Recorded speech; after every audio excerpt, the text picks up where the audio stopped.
بسم اللہ الرحمن الرحیم۔ بیکار بولنے سے منہ بند رکھنا بہت بہتر ہے۔ جو شخص اپنی تعریف پر خوش ہوتا ہے اور خوشامد پسند کرتا ہے پہلے درجے کا بے وقوف ہے۔ عقل حقیقی وہی ہے جو اپنے خالق سے فیض یاب ہو۔ جو عقل عطا کی اثر سے پیدا ہو وہ عقل ہی نہیں۔ اچھے دنوں کے انتظار میں ہماری ساری عمر گزر جاتی ہے اور پھر پتہ چلتا ہے کہ جو دن گزر گئے وہی اچھے تھے۔ آپ اپنے آپ کو سمجھدار ضرور سمجھیں مگر دوسرے کو بے وقوف سمجھنے کی سمجھداری سے پرہیز کریں۔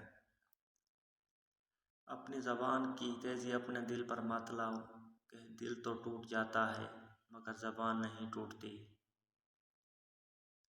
مومن کی راحت کسی میں ہے، اگر غفلت ہو گئی ہو تو سجدے میں، اگر گناہ ہو گیا ہو تو توبہ میں۔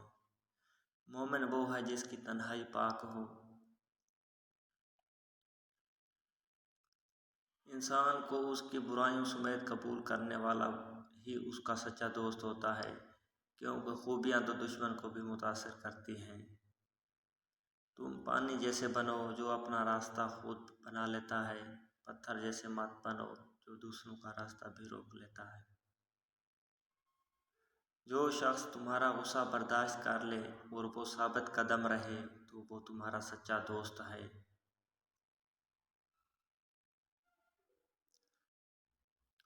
علم کا ایک قطرہ جہالت کی سمندر سے بہتر ہے اور عمل کا ایک قطرہ علم کے سمندر سے افضل ہے۔ غلطی ماننے اور گناہ چھوڑنے میں کبھی دیر مت کرو، کیونکہ سفر جتنا طویل ہوتا جائے گا واپسی اتنی ہی دشوار ہوگی۔ کسی کو تم دل سے چاہو اور وہ تمہیں ٹھکرا دے تو وہ اس کی بد نصیبی ہے، تمہاری نہیں۔ یہ بات ہمیشہ یاد رکھو کہ دنیا کی محبت سے رب نہیں ملتا، لیکن رب کی محبت سے دنیا اور آخرت دونوں مل جاتی ہے۔